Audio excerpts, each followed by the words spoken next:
Perkenalkan, nama saya Rahel Panjaitan, NIM 2103061119. Saya dari Program Studi Peternakan Fakultas Pertanian Universitas Sumatera Utara. Adapun tujuan saya membuat video ini yaitu untuk menjawab beberapa pertanyaan yang diberikan oleh dosen pengampu kami, Ibu Tati Fidianasari, SPT MP. Pertanyaan yang pertama yaitu, bagaimana proses pencernaan karbohidrat yang terjadi pada ternak ruminansia dan non-ruminansia? Pada ternak ruminansia, pencernaan karbohidrat berlangsung di dalam rumen. Karbohidrat ini merupakan golongan polisakarida, yakni serat kasar atau selulosa. Pencernaan karbohidrat terjadi dalam dua tahap, yaitu proses pemecahan karbohidrat menjadi glukosa dan proses pemecahan glukosa menjadi pirufat, atau disebut juga dengan glikolisis. Kemudian, asam pirufat yang dihasilkan akan diubah menjadi VFA, CO2, dan CH4.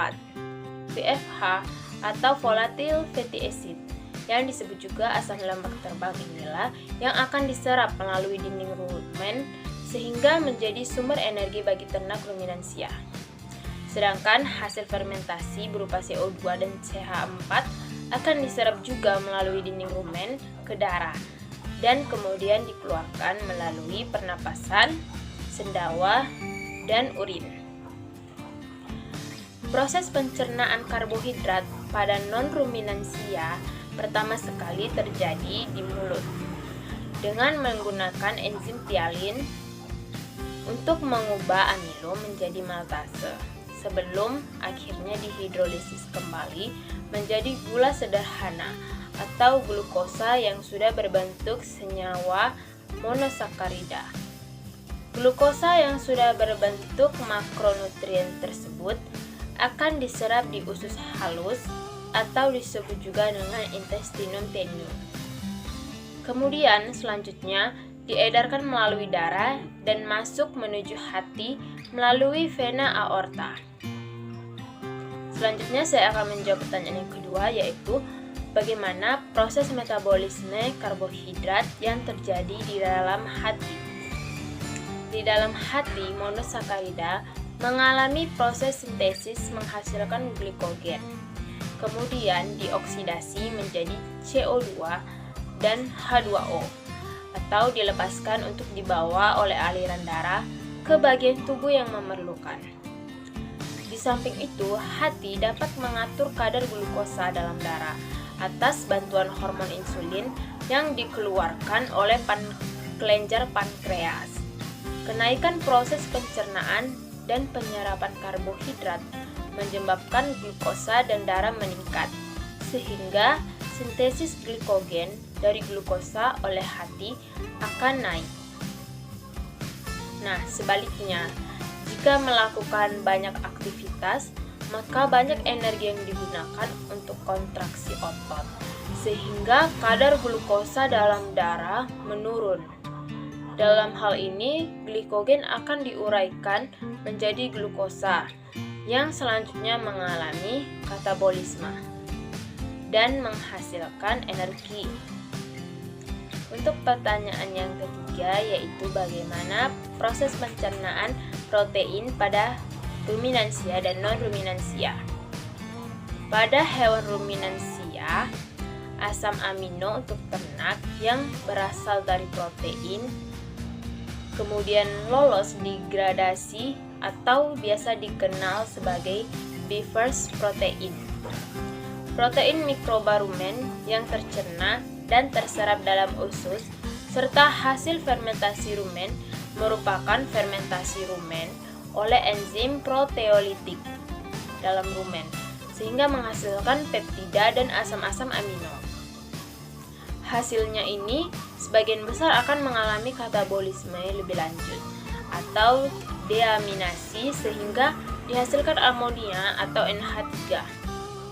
Asam-asam amino menghasilkan amonia yang bersifat konstitutif, yang artinya bahwa mikroba rumen akan terus melakukan deaminasi terhadap asam amino walaupun telah terjadi amonia yang cukup tinggi di dalam rumen.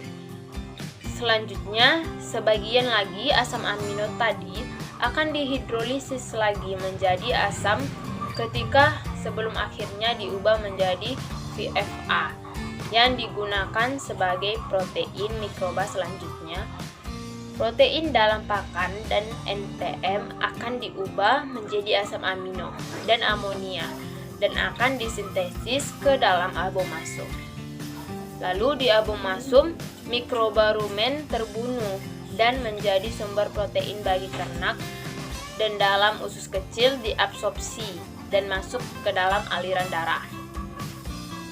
Selanjutnya, proses pencernaan protein pada non-ruminansia pertama sekali terjadi pada lambung yang dapat mengekskresikan enzim hidrogen. Kemudian enzim ini akan mengubah protein menjadi pepsin dan pepton. Selanjutnya akan diproses pada intestinum tenue atau usus halus agar diserap dan dibantu oleh empedu dan liver sehingga terbentuklah asam amino. Protein yang telah dipecah menjadi asam amino kemudian diabsorpsi melalui dinding usus halus dan sampai ke pembuluh darah. Setelah masuk ke dalam pembuluh darah, asam amino tersebut sebagian besar langsung digunakan oleh jaringan, sedangkan sebagian lagi mengalami proses pelepasan gugus amino atau gugus yang mengandung nitrogen dalam hati. Nah, proses pelepasan gugus amino inilah yang biasanya dikenal sebagai diaminasi protein. Selanjutnya, pertanyaan yang keempat yaitu bagaimana proses metabolisme pencernaan protein di dalam hati. Nah, di dalam hati, NH3 yang diserap akan diubah menjadi urea, atau di sini hati berfungsi sebagai detoksifikasi racun agar tidak meracuni ternak. Lalu sebagian urea tersebut akan dikembalikan ke rumah melalui saliva dan sebagian lagi akan dibuang melalui urin. Pertanyaan yang kelima yaitu bagaimana proses pencernaan lemak pada ruminansia dan non-ruminansia. Pada ruminansia yaitu lemak yang ada di dalam pakan akan dibawa rumen untuk diubah menjadi gliserol dan asam lemak yang sering kita sebut proses glikolisis. Dan untuk gliserol akan diubah menjadi asam lemak terbang atau VFA akan dibedakan menjadi dua, yaitu ada asam lemak rantai pendek dan asam lemak rantai panjang. Asam lemak rantai pendek akan diserap oleh dinding rumen. Lalu untuk asam lemak rantai panjang akan diserap dan masuk ke usus halus atau intestinum tenue. Lalu asam lemak rantai panjang akan membentuk yang namanya gliserol, fosfolipid, dan kolesterol. Sedangkan pada non-ruminansia, lemak akan dihidrolisis menjadi asam lemak dan gliserol dengan bantuan enzim lipase. Proses ini berlangsung di usus halus atau intestinum tenue dengan bantuan pankreas. Sebelum diserap usus, asam lemak akan bereaksi dengan garam empedu sehingga membentuk senyawa seperti sabun, dan senyawa tersebut akan diserap jonjot usus dan akan terurai menjadi asam lemak dan garam empedu. Asam lemak tersebut akan bereaksi dengan gliserol membentuk lemak, dan lemak akan dikirim dari tempat penimbunannya ke hati dalam bentuk leukosit ini untuk dihidrolisis menjadi asam lemak dan gliserol selanjutnya. Gliserol tadi akan diubah menjadi gula otot atau glikogen, dan asam lemak diubah menjadi asetil koenzim. Selanjutnya untuk pertanyaan yang keenam yaitu bagaimana metabolisme lemak pada hati.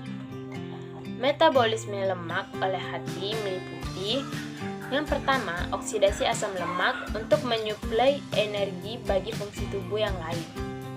Kemudian yang kedua yaitu sintesis kolesterol, fosfolipid, dan sebagian besar lipoprotein. Yang ketiga untuk sintesis lemak dari protein dan karbohidrat. Kesimpulannya, hampir semua lemak yang dicerna diserap dalam sirkulasi limfe. Sebagian kilomikron yang merupakan gabungan dari trigliserida, fosfolipid, kolesterol, dan lipoprotein.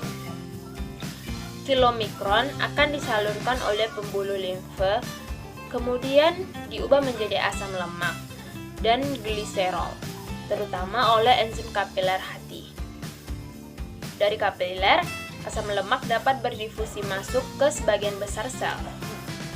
Kemudian untuk pertanyaan yang ketujuh, yaitu pertanyaan yang terakhir, bagaimana proses metabolisme karbohidrat, protein, dan lemak? Apa kaitannya?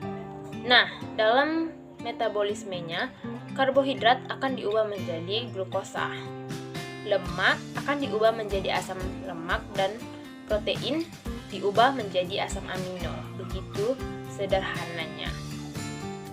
Kemudian, ketiga nutrien tersebut akan diubah menjadi asetil koenzim A dan masuk ke siklus Krebs, yang akhirnya akan menghasilkan ATP atau energi.